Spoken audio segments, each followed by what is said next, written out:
Dear student, जैसा कि आपका एग्जामिनेशन डेट आ चुका है तो इसलिए एक रिवीजन क्लास की तरह बहुत तेज़ी के साथ रिवाइज कराएंगे और हर एक कॉन्सेप्ट को रिवाइज करते हुए चलेंगे ताकि एग्जामिनेशन में आप अच्छा मार्क स्कोर कर सकें। कम समय में ज़्यादा गेन करने के लिए वीडियो को कंप्लीट देखिएगा, क्योंकि यहाँ से न्यूमेरिकल टाइप के क्वेश्चन भी पूछे जाते हैं एंड कुछ डेफिनेशंस भी पूछे जाते हैं। जो न्यूमेरिकल टाइप के क्वेश्चन पूछे जाएंगे उसको भी एग्जाम्पल के माध्यम से हम सवाल को हल करते हुए चलेंगे। तो आज का जो सेशन होगा देखिएगा क्या होगा। नष्ट समीकरण की सहायता से, बहुत इंपॉर्टेंट है, नष्ट समीकरण की सहायता से क्या ज्ञात करना है? साम्य स्थिरांक केसी ज्ञात करना है। साम्य स्थिरांक की गणना करना है। साम्य स्थिरांक मतलब केसी की गणना करना है। तो ये जो है टॉपिक होगा। सबसे पहले इस टॉपिक को स्टार्ट करते हैं। मान लें एक जो है हम रिएक्शन लेते हैं। रिएक्शन क्या है हमारा? रिएक्शन है जेडीएन, जो किस फॉर्म में है? सॉलिड फॉर्म में है। और प्लस Cu2 प्लस, अगर आयन के फॉर्म में है तो जाहिर सी बात है कि एक्वस फॉर्म में होगा। और ये कन्वर्ट हो रहा है Zn2 plus in aqueous form plus Cu in solid form. तो सबसे इंपॉर्टेंट जो केसी क्या होता है? साम्य स्थिरांक क्या होता है? साम्य स्थिरांक का मतलब होता है कि सॉरी, यहाँ पर होगा रिवर्सिबल रिएक्शन का चिन्ह होना चाहिए। ठीक है। साम्य स्थिरांक का मतलब होता है कि जब भी हम केसी की वैल्यू रखते हैं तो कंसंट्रेशन के साथ रखते हैं फॉरवर्ड रिएक्शन को, अपान करते हैं कंसंट्रेशन के साथ बैकवर्ड रिएक्शन को। अगर इसकी केसी की वैल्यू हमें लिखना हो तो हम कैसे लिखेंगे? देखिएगा, केसी बराबर अगर रखना हो तो केसी बराबर हो जाएगा फॉरवर्ड रिएक्शन कंसंट्रेशन के साथ, तो हो जाएगा concentration Zn2 plus into concentration Cu अपान कंसंट्रेशन बैकवर्ड रिएक्शन। तो बैकवर्ड में क्या है? कंसंट्रेशन Zn, ये हो जाएगा, और फिर क्या है? कंसंट्रेशन Cu2 प्लस, ये हो जाएगा। तो ये हमारा केसी का मान होगा। अब चूंकि मान के चले कि जो कंसंट्रेशन Zn है और जो कंसंट्रेशन Cu है, इसका जो कंसंट्रेशन वैल्यू है, इसका जो सांद्रता की वैल्यू है वो 1 है। तो फिर ये कैसे कैसे कन्वर्ट हो जाएगा? तो यहाँ पर 1 हो या 1 का गुणा होगा तो 1 ही बचेगा, मतलब Zn2 प्लस ही बचेगा, और Zn का मान भी 1 हो जाएगा। तो फिर क्या बचेगा? Cu2 plus. इन दोनों का मान एक होने पर क्या मिलेगा? जो नया केसी का वैल्यू मिलेगा Zn2 plus upon concentration Zn2 plus upon concentration Cu2 plus. तो ये जो हमें केसी की वैल्यू मिल जाएगी। अब चलिए, अब चूंकि हमें देखना क्या है कि नष्ट इक्वेशन किस, अभी तो हमने कैसे निकाला, अब हम नष्ट इक्वेशन, नष्ट समीकरण की सहायता से जो है इसको ज्ञात करना है। नष्ट समीकरण में नष्ट ने क्या समीकरण दिया था उसको देख लेते हैं। नष्ट ने जो समीकरण दिया था वो क्या था? वो ये था कि ई सेल बराबर E not cell -2.303 RT upon NF log क्या था? कंसंट्रेशन Zn2 प्लस, मतलब कि anode ion, upon concentration Cu2 plus, ये चीज इन्होंने दिया था। अब इसमें हमें ध्यान देना है कि जब साम्यावस्था की बात होगी, कोई रिएक्शन अगर साम्यावस्था में है मतलब रिएक्शन रुका हुआ है, अगर रिएक्शन रुका हुआ है, जो विद्युत वाहक बल होगा यानी ई सेल का मान होगा, ई सेल का मान क्या होगा? ई सेल का मान हो जाएगा 0, क्योंकि कोई भी साम्यावस्था में ई सेल का वैल्यू 0 हो जाता है। तो यहाँ से अगर हम ध्यान दें तो ये इक्वेशन क्या बनाएगा? इस इक्वेशन को आगे बढ़ाते हैं तो इसका मान हो जाएगा 0। 0 बराबर क्या मिलेगा? E not cell -2.303 RT upon NF log। अब चाहे तो डायरेक्ट यहाँ concentration Zn2 plus upon concentration Cu2 plus ये हमको मिल जाएगा। अगर देखें ई नॉट सेल को पक्षांतर करें, यहाँ ले आएंगे तो ये माइनस में हो जाएगा। तो डायरेक्टली हम देख लेते हैं माइनस, चलिए कलर चेंज करते हैं, माइनस ई नॉट सेल बराबर -2.303 RT अपान NF क्या हो जाएगा? log concentration Zn2 plus upon concentration Cu2 plus, ये मिल जाएगा हमको।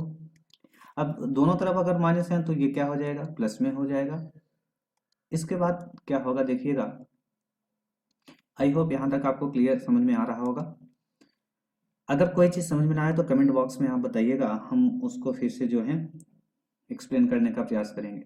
अब इसके बाद अगर ये देखें आप ध्यान से, यहाँ पर हमने क्या कहा था कि ये केसी का मान है। ध्यान दें, हमने कहा था कि केसी का मान क्या है, Zn2 plus upon Cu2 plus. तो हम इसकी जगह पर केसी रख सकते हैं क्योंकि केसी का ही वैल्यू ये है। तो अगर हम इसकी जगह पर केसी रखें और जितने वैल्यू दिए गए हैं, आर का मान रख दें, टी का मान रख दें, यन का मान रख दें, सॉरी यन का नहीं, यप का मान रख दें, अगर जितने भी वैल्यू दिए गए हैं इन सब का मान रखते हैं तो हम नष्ट समीकरण में ही पढ़ चुके हैं कि सबका मान रखने पर क्या प्राप्त होता है। वहां पर हम पढ़े थे ई नॉट सेल बराबर 0.0591 अपान यन, क्योंकि यप का मान 96,487 कूलम रखते हैं, आर का मान 8.314 करके रखते हैं, टेम्परेचर 298 रखते हैं। तो कैलकुलेशन करके डायरेक्ट वैल्यू हम नष्ट इक्वेशन में निकाल चुके हैं।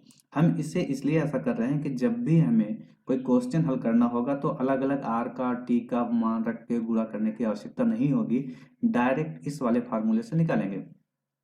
यहाँ पर क्या हो जाएगा, लाग, और Zn2 plus upon Cu2 plus क्या हो जाएगा, अभी ऊपर हमने देखा कि इसका वैल्यू क्या होता है, Kc।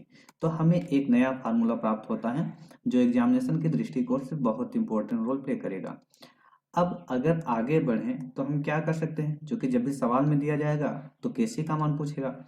अगर केसी को हम यहीं रखते हैं, लाख केसी को अगर हम यहीं रखते हैं तो ई नॉट सेल इंटू एन हो जाएगा अपान 0.0591 हो जाएगा।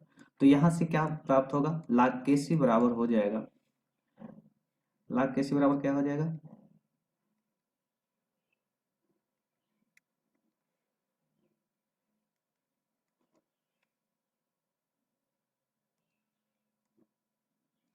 लाख केसी बराबर क्या प्राप्त होगा।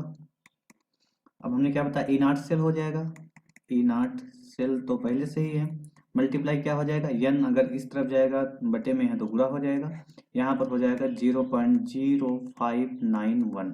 ये नया फार्मूला हमको मिल जाएगा। अब जो ये नया फार्मूला मिलेगा, अब चूंकि हमने आपको बताया कि मान लो सब वैल्यू रख देंगे जब सवाल हल करेंगे, इसमें जितने वैल्यू, कुछ वैल्यू आपको क्वेश्चन में दिए रहेंगे, बाकी वैल्यू हल करने के बाद इतने पूरे का जो है मान हम निकाल लेंगे, इतने पूरे का मान हम क्या करेंगे, निकाल लेंगे। ये पूरा का मान निकाल लेने के, मान लीजिए निकालने के बाद जो वैल्यू आ गया, क्या आ गया, यक्स आ गया, कुछ भी वैल्यू आएगा हम यक्स मान के चलते हैं। तो वहां पर हमसे साम्य स्थिरांक की गणना करने के लिए पूछेगा। तो जब अगर ये लाग यहाँ पर गुणा है तो इस तरफ जाएगा भाग होगा, तो ये कन्वर्ट हो जाएगा एंटी लाग में। अब एंटी लाग इसका वैल्यू जो होगा यक्स होगा, तो कैसे बराबर एंटी लाग यक्स। लेकिन मेन फार्मूला जो आपका है वो ये है। इस तरीके से केसी या साम्य स्थिरांक की गणना हम करते हैं। तो चलिए एक क्वेश्चन के माध्यम से इसको हम समझते हैं। क्वेश्चन देखिएगा, नए पेज पे बढ़ते हैं, क्वेश्चन लेते हैं। क्वेश्चन क्या ले रहे हैं, क्वेश्चन जो होगा, क्वेश्चन ले लेते हैं कि मान लो केसी का परिकलन करना है। तो केसी का परिकलन करना है तो केसी के लिए हमने क्या क्वेश्चन मार्क लगा दिया, और इक्वेशन क्या दिया है, C U in solid state plus 2Ag plus किस फॉर्म में होगा, एक्वस फॉर्म में हो जाएगा। रिवर्सिबल रिएक्शन क्या हो जाएगा, Cu2 plus in aqueous form plus Ag in solid form. और इसमें एक चीज दिया है, ई नॉट सेल का मान, क्वेश्चन में दिया है ई नॉट सेल का मान कितना दिया है, 0.46 वोल्ट। देखिए ऐसे ही क्वेश्चन आएगा, 2 से 3 नंबर का क्वेश्चन, बहुत इजी होगा। अब इसको जो है हम हल करते हैं। अब देखिए कैसे हल करेंगे इसको। सबसे इम्पोर्टेंट क्या है कि सबसे पहले हमें वो फार्मूला जो इसके पहले अभी हमने मेंशन किया था, वो फार्मूला हमको याद होना चाहिए। फार्मूला देख लेते हैं क्या है, फार्मूला क्या है, लाग कैसे बराबर इनर सेल मल्टीप्लाई एन अपान 0.0591, इसी फार्मूले का यूज करेंगे। तो चलिए इसे फार्मूले का यूज कर लेते हैं। क्या है formula, E not cell equal to, E not cell equal to क्या है, 0.0591 अपान एन, क्या है log Kc। ये वाला फार्मूला यूज करें या डायरेक्टली अभी जो हमने मेंशन किया डायरेक्ट उस फार्मूले को ही कर लें, यही वाला फार्मूला कर लें। ये वाला फार्मूला अगर लिख लेते हैं डायरेक्ट तो और ही इजी हो जाएगा। तो log Kc बराबर क्या निकलेगा, यहाँ से डायरेक्ट देखें, ई नॉट सेल मल्टीप्लाई क्या हो जाएगा, n हो जाएगा अपान 0.0591। इसी फार्मूले का यूज हम करेंगे। तो एक एक वैल्यू जो दिया गया है इसी फार्मूले पे रखते हुए चलेंगे और सवाल को हल करेंगे।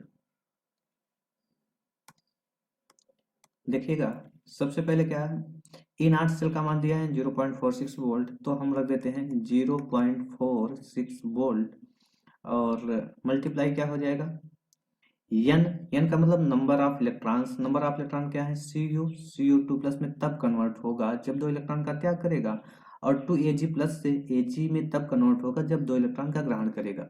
तो इलेक्ट्रॉनों की संख्या कितना है, 2, तो यहाँ पर मल्टीप्लाई 2 हो गया, फिर 0.0591 ये होगा। यहाँ से अगर हम जो है देखना चाहें क्या होगा, यहाँ से अगर आगे हम हल करना चाहें, यहाँ हम डायरेक्ट देखते हैं इसके बाद, तो यहाँ पर हमको क्या मिल जाएगा, 0.92 अपान क्या मिल जाएगा, 0.92 अपान 0.0591 ये प्राप्त होगा। अब इसे और आगे अगर हम बढ़ाएं तो हमको जो मिलेगा, देखिएगा इसके बाद हमको क्या मिल जाएगा, अगर हम इसमें जो है भाग करें तो भाग करने के बाद जो प्राप्त होगा हमको, log Kc का मान ही तो चल रहा है, तो log Kc बराबर क्या प्राप्त हो जाएगा, इसके बाद हम ये वैल्यू लिख रहे हैं, log Kc बराबर क्या प्राप्त हो जाएगा, log Kc बराबर जो प्राप्त होगा ये भाग कर लेना आप, डिवाइड करने के बाद जो प्राप्त होगा 15.630 प्राप्त होगा, क्योंकि हमको साम स्थिरांक निकालने के लिए कहा है। तो Kc बराबर क्या हो जाएगा, ये हो जाएगा एंटी लॉग किसका, 15.630 ये होगा। अब एंटी लॉग में एक चीज इंपॉर्टेंट है, वहां पर सवाल में जब भी एग्जामिनेशन में आपको दिया जाएगा तो आपको एक काम करना है कि जो पूर्णांक में होगा वो 10 की घात में बदल जाएगा, 10 की घात 15 हो जाएगा, बाकी इसका एंटी लॉग आपको वहां दिया रहेगा, तो जो भी आएगा वो मान लेते हैं कि इसका एंटी लॉग दिया है x कुछ, तो ये मल्टीप्लाई x, ये आपका जो है आ जाएगा एंटी लॉग Kc का मान पूरा। तो इस प्रकार से क्वेश्चन को हम हल करते हैं, और क्वेश्चन में एक बार रिपीट करते हैं, देखिएगा कुछ विशेष नहीं है, आप जो है देखिएगा यहाँ से हमने क्या किया, सीधा सीधा वैल्यू रखा और वैल्यू रखने के बाद इसको हल करते हुए हम चलेंगे। अब बढ़ते हैं जो है नेक्स्ट पेज पर, और एक नया इंपॉर्टेंट टर्म जो लेके चलेंगे, वो टर्म क्या होगा, देखिएगा वैद्युत रासायनिक सेल व अभिक्रिया की गिब्स ऊर्जा। क्या टॉपिक लेकर चलेंगे, वैद्युत रासायनिक सेल व अभिक्रिया की गिब्स ऊर्जा, अभिक्रिया की गिब्स ऊर्जा,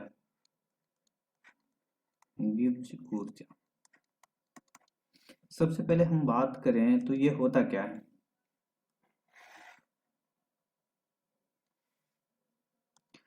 सबसे पहले अगर बात करें तो गिब्स ऊर्जा क्या है लिख देते हैं ताकि आपको याद करने में आसानी हो। गिब्स ऊर्जा क्या है, गिब्स ऊर्जा वास्तव में सेल द्वारा किया गया कार्य होता है। गिब्स ऊर्जा वास्तव में सेल द्वारा किया गया कार्य होता है, किया गया कार्य होता है। तो एक बेसिक और बहुत सिंपल डेफिनेशन के माध्यम से हमने इसको डिस्कस किया। गिब्स ऊर्जा क्या है, गिब्स ऊर्जा वास्तव में सेल द्वारा किया गया कार्य होता है। गिब्स शब्द से गिब्स याद रख लेंगे, गिब्स तो ऐसे जो है रसायनज्ञ का नाम है, तो आप गिब्स मतलब दिया गया ऊर्जा, दिया गया ऊर्जा, ऊर्जा अगर मिलता है तो कार्य होती है, तो आप ऐसे याद रखेंगे गिब्स ऊर्जा वास्तव में सेल द्वारा किया गया कार्य होता है। अब किया गया कार्य कैसा होगा, किया गया कार्य कैसा होगा, तो विद्युतीय होगा। तो किया गया विद्युतीय कार्य होता है, आप इसमें जो है ऐड कर लेंगे, क्योंकि सेल विभव देगा और जो कार्य होगा वो विद्युतीय कार्य होगा। अब इस पे अगर हम डिस्कस करें, मान लें कि यदि किसी सेल का विद्युत वाहक बल E हो, क्या हो, किसी सेल का विद्युत वाहक बल E हो, तो ई सेल बराबर क्या हो जाता है, एक फार्मूला निकलता है। तो ई सेल बराबर जो है हो जाता है W by Q, W by Q. अब डब्ल्यू बाई क्यू आया कहाँ से, क्योंकि हम जानते हैं विभव वी बराबर क्या होता है, डब्ल्यू बाई क्यू होता है। तो यहीं से अब इसको हमने ई माना है, हमने क्या माना है कि विद्युत वाहक बल ई है, तो ई सेल बराबर क्या हो जाएगा, यहाँ पर ये प्राप्त होगा ई सेल बराबर डब्ल्यू बाई क्यू। कहाँ से प्राप्त हुआ, हमने आपको बताया, क्योंकि विभव बराबर होता है डब्ल्यू बाई क्यू। अब अगर यहाँ से देखें, अगर डब्ल्यू डब्ल्यू बराबर क्या होता है, अगर आप ध्यान दें तो डब्ल्यू बराबर यहाँ से जो प्राप्त हो जाएगा, डब्ल्यू बराबर क्या हो जाएगा, यहाँ से ये माइनस में इसलिए होता है, देखिएगा थोड़ा सा हम यहाँ डिस्कस कर लें। डब्ल्यू बराबर हो जाएगा minus E cell into Q. अब आपके मन में क्वेश्चन उठेगा कि माइनस क्यों हुआ, क्योंकि जब कार्य होता है तो जो है ऊर्जा जो है कम होती है, तो इसलिए यहाँ पर माइनस चिन्ह का प्रयोग किया जाता है।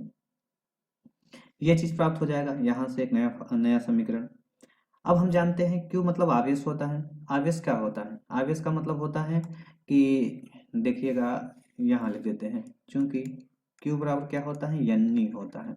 एन मतलब नंबर ऑफ इलेक्ट्रॉन, जितने इलेक्ट्रॉन है उस पर जितने आवेश होते हैं, तो क्यू बराबर एन हो जाता है।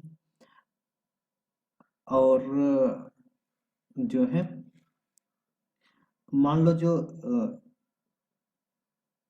इलेक्ट्रॉन है, इलेक्ट्रॉन की संख्या कितने हैं, n है, और उस पे एक इलेक्ट्रॉन मतलब एक मोल का लेके करते हैं। एक मोल मतलब फैराडे नियतांक के साथ जो है हम इसके कैलकुलेशन करते हैं। अब F मतलब एक मोल इलेक्ट्रॉन का आवेश रखेंगे, तो हमें यहाँ से क्या प्राप्त हो जाएगा। और W बराबर हमने यहाँ पर डिस्कस किया है, इस सेल द्वारा किया गया कार्य क्या होता है, गिब्स ऊर्जा होता है। W बराबर हम डेल्टा जी रखेंगे। W बराबर डेल्टा जी रखने का मतलब क्या है, क्योंकि किया गया कार्य गिब्स ऊर्जा के बराबर होता है। तो अगर ये सभी टर्म यहाँ पर प्लेस किए जाए तो क्या मिल जाएगा, डेल्टा जी। ध्यान दें, डेल्टा जी बराबर क्या हो जाएगा, माइनस ई सेल, इसके बाद क्या हो जाएगा, ई एक मोल लिया गया है, इलेक्ट्रॉन कितने लिए गए हैं, एक मोल, तो इंटू एन एफ, इंटू क्या मिल जाएगा, क्योंकि जगह पर एन और एफ मिल जाएगा, एन एफ। अब इसको अरेंज करना चाहें तो इसको हम बेहतरीन तरीके से अरेंज कर सकते हैं, ये इंपॉर्टेंट है। अगर इसको हम अरेंज करना चाहें तो इस प्रकार से एक नया फार्मूला प्राप्त होता है, जो कि गिब्स ऊर्जा का है। डेल्टा जी गिब्स ऊर्जा को रिप्रेजेंट करता है।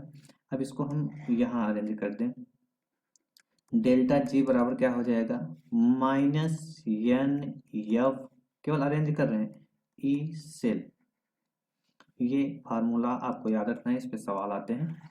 तो कुल मिला जुलाकर सेल द्वारा किया गया कार्य, विद्युत रासायनिक सेल द्वारा क्रिया की गिब्स ऊर्जा का जो कॉन्सेप्ट होगा, ये फार्मूला प्राप्त होगा। एक बार यहाँ से फिर देख लेते हैं तेजी से, क्या है, वैद्युत रासायनिक सेल द्वारा क्रिया की गिब्स ऊर्जा, ये हमारा टॉपिक था। हमने क्या बताया कि गिब्स ऊर्जा क्या होता है, गिब्स ऊर्जा हमने बताया क्या होता है कि वास्तव में सेल द्वारा किया गया कार्य होता है, सेल द्वारा किया गया विद्युतीय कार्य होता है। हमने बताया कि ई सेल बराबर डब्ल्यू बाई क्यू होता है, और V बराबर डब्ल्यू बाई क्यू से ये लिया गया है कि अगर किया गया कार्य यानी विद्युत वाहक बल E माने तो ये डब्ल्यू बाई क्यू हो जाएगा। और W बराबर यहाँ से क्या प्राप्त हो जाएगा, minus E cell into Q. Minus इसलिए यूज करते हैं क्योंकि विभव दे रहा होता है, लगातार विभव कम होती है, विद्युत वाहक बल एनर्जी जो है कम हो रही होती है। तो ई सेल क्यू बराबर क्या होता है, एन ई, एन मतलब नंबर ऑफ इलेक्ट्रॉन, ई का मतलब उस पे आवेश, तो कुल कितने लिए जाए, एक मोल पर जो आवेश होता है वही इलेक्ट्रॉन के आवेश को हम एक मोल के सेंस में करें, एक मोल के सेंस में करें तो फैराडे नियतांक को हम कंसीडर करते हैं। तो यहाँ से W बराबर डेल्टा जी, W मतलब किया गया कार्य किसके बराबर होता है, गिब्स ऊर्जा के बराबर होता है, जो कि पहले ही यहाँ पर हम मेंशन कर चुके हैं। तो W का मान डेल्टा जी रखें तो यहाँ से नया फार्मूला प्राप्त होगा, W equal to delta G बराबर माइनस ई सेल, क्यू बराबर क्या हो जाएगा n, और इलेक्ट्रॉन पर आवेश, एक मोल इलेक्ट्रॉन के आवेश को लेते हैं फैराडे नियतांक को, n f, और जो फाइनली हमको प्राप्त होगा वो क्या प्राप्त हो जाएगा, फार्मूला डेल्टा जी बराबर minus N F E cell. केवल हमने यहाँ से इसको अरेंज किया है और अरेंज करने के बाद ये फार्मूला हमको प्राप्त हो जाता है। एक कॉन्सेप्ट और पूछता है कि मानक गिब्स ऊर्जा, देखिएगा एक कॉन्सेप्ट और पूछता है कि मानक गिब्स ऊर्जा क्या है। तो मानक गिब्स ऊर्जा क्या है, आपको जब एग्जाम में पूछे तो आप सिर्फ इतना बताइएगा कि जब गिब्स ऊर्जा का मापन मानक परिस्थितियों में हो, गिब्स ऊर्जा का मापन मानक परिस्थितियों में हो। अगर मानक परिस्थितियों में हो रहा है तो उस प्रकार से जो प्राप्त होता है ऊर्जा उसे मानक गिब्स ऊर्जा कहते हैं। अब मानक परिस्थितियों के लिए मानक गिब्स ऊर्जा का रिप्रेजेंट करते हैं डेल्टा जी नॉट से। तो फार्मूला क्या प्राप्त हो जाएगा डायरेक्टली, अब यहाँ से हम देखें तो डेल्टा जी नॉट हो जाएगा बराबर माइनस एन एफ। अब ई सेल विद्युत वाहक बल जो है सेल का विभव है तो मानक विभव हो जाएगा, ई नॉट सेल हो जाएगा। ये जो है हमारा नया टर्म प्राप्त होगा, ये हमारा नया टर्म प्राप्त होगा। लेकिन अगर इसमें जो जो वैल्यू हमें मिल सकते हैं उसका मान अगर रखें, अगर हम यहाँ से देखें तो अभी इसके जस्ट पहले हमने प्राप्त किया था ई नॉट सेल का मान, जो कि यहाँ पर हम लिख दे रहे हैं ई नॉट सेल बराबर हमें क्या मिला था, आपको याद होगा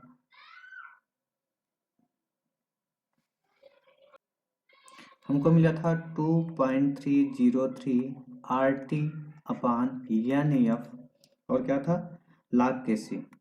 ये वैल्यू अभी इसके पहले हमने डिस्कस किया था, जो कि हम आपको बताए थे कि संबंध था Kc के बीच। अगर इस वैल्यू को यहाँ पर हम ट्रांसफर कर दें तो हमें क्या मिल जाएगा, देखिएगा हमें जो प्राप्त होगा वो क्या होगा, डेल्टा जी नॉट क्या प्राप्त होगा, डेल्टा जी नॉट सीधा सीधा बराबर माइनस एन एफ गुणे क्या हो जाएगा 2.303 RT अपान एन एफ log Kc, ये प्राप्त होगा। अब यहाँ से एक चीज जो दोनों में कॉमन है वो क्या है, एन एफ, और एन एफ कैंसिल हो जाएगा। तो फिर क्या मिलेगा इसके बाद, अगर हम इसको जो है और आगे बढ़ाएं तो क्या हो जाएगा, यहाँ से हमको प्राप्त हो जाएगा डेल्टा जी नॉट बराबर minus 2.303 RT into log Kc। एक नया फार्मूला जब भी हमें कैलकुलेशन की आवश्यकता होगी तो इस फार्मूले का भी यूज कर सकते हैं। अब इस पे बेस्ड एक क्वेश्चन देख लेते हैं, नए पेज पे बढ़ते हैं और एक क्वेश्चन को हम देते हैं। देखिएगा इस पे बेस्ड जो क्वेश्चन है, क्वेश्चन क्या है कि इसमें दिया है मानक इलेक्ट्रोड विभव का मान दिया है, एक क्वेश्चन जिसका मानक इलेक्ट्रोड विभव क्या है, मानक इलेक्ट्रोड विभव, इसमें इसका मान दिया है कितना 1.1 वोल्ट है। क्वेश्चन में डायरेक्ट हम पूरा क्वेश्चन नहीं लिख रहे हैं और कह रहा है कि निम्नलिखित प्रक्रिया के लिए मानक गिब्स ऊर्जा का परिकलन कीजिए। क्वेश्चन में किसका परिकलन करना है, डेल्टा जी नॉट का हमको परिकलन करना है। और दिया है इक्वेशन दिया है Zn किस फॉर्म में है, इन सॉलिड फॉर्म में है, ठीक है, प्लस CO2 प्लस किस फॉर्म में होगा, एक्वस फॉर्म में होगा, और गेव आउट क्या हो जाएगा Zn2 plus in aqueous form plus Cu in solid form. अब देखिएगा अभी हमने इसके जस्ट पहले जो फार्मूला निकाला उसी फार्मूले पे बेस्ड क्वेश्चन हम ले चुके हैं। तो क्या होगा डेल्टा जी नॉट बराबर minus N F E not cell. अब मानक इलेक्ट्रोड विभव क्या है, ई नॉट सेल ही है, तो इसका वैल्यू तो यहाँ से हम रख देंगे। सवाल को अब हल करना शुरू करते हैं। तो हम क्या करेंगे, इलेक्ट्रॉनों की संख्या, एन का मतलब क्या है, 2 इलेक्ट्रॉन होंगे क्योंकि 2 इधर जा रहे हैं और 2 ग्रहण कर रहे हैं, 2 बाहर त्याग कर रहे हैं। तो -2 गुणे एफ का मान अगर दिया है तो ठीक है, नहीं दिया है तो आप जो है याद रखेंगे 96,487 कूलाम होता है।